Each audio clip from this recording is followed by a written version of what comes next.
there's a lot of talk going on about how this is a white nationalist movement.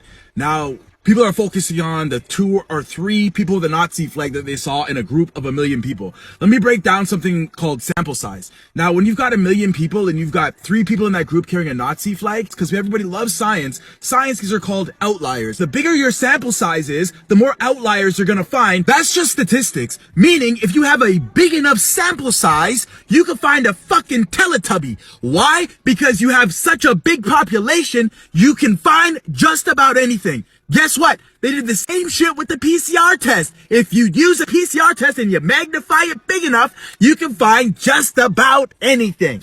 Out of 100,000 Canadians, 104 of them are incarcerated. Should we judge all Canadians as criminals based on that logic? Because we're focusing on the 104 out of the 100,000 Canadians that are incarcerated? Or would you think it's fair that somebody judges you on the worst moments you've had in your life? If we magnified and just focus on that, would you think that was fair to the totality of your character and the totality of who you are and what you stand for? The most people affected by vaccination passports are minorities, meaning blacks, Asians, and Hispanics, and Native people. Why would a white nationalist movement stand up for something that would allow these minorities to get their jobs back? Because no longer would they be segregated. This is not about being anti-vax or vax. This is about freedom and having the choice and not being fired from your job and be able to break bread for the choices you make to not take a shot. Why would they support minorities going back to work to break bread and put food on the table? Don't get it twisted. The real Nazi movement is segregation. The real Nazi movement is telling people that they have a disease so they can segregate them from society and block them based on their conscientious beliefs that they have. The real Nazi ideology is shutting down businesses for their choice not to take a shot.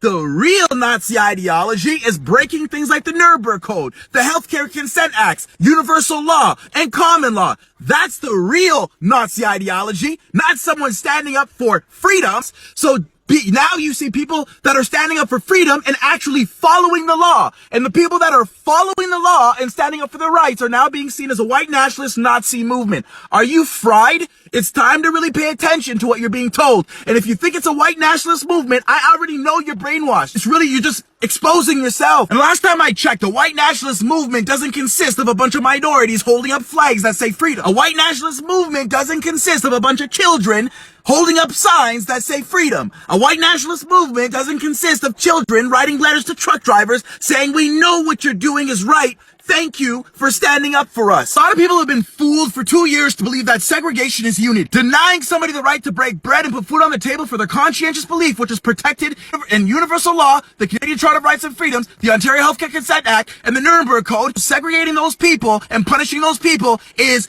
unity. Your definition of unity has been morphed and warped to fit a Nazi ideology. You look at 2 people you saw on media, you listen to CTV news, and you think, oh, people are vandalized. Since when is putting a flag on a Canadian vandalism? If putting a flag on a Canadian is vandalism, then maybe we shouldn't do it when our Olympians win their gold medal. But last time I checked, I got black skin and dreadlocks. I guess I'm a white nationalist. I guess all the Indians and all the black people that are at the protests are also white nationalists. I guess the children that are there too, that are standing up for freedom while you sit behind a computer and call it a Nazi movement, I guess those children are white nationalist children too.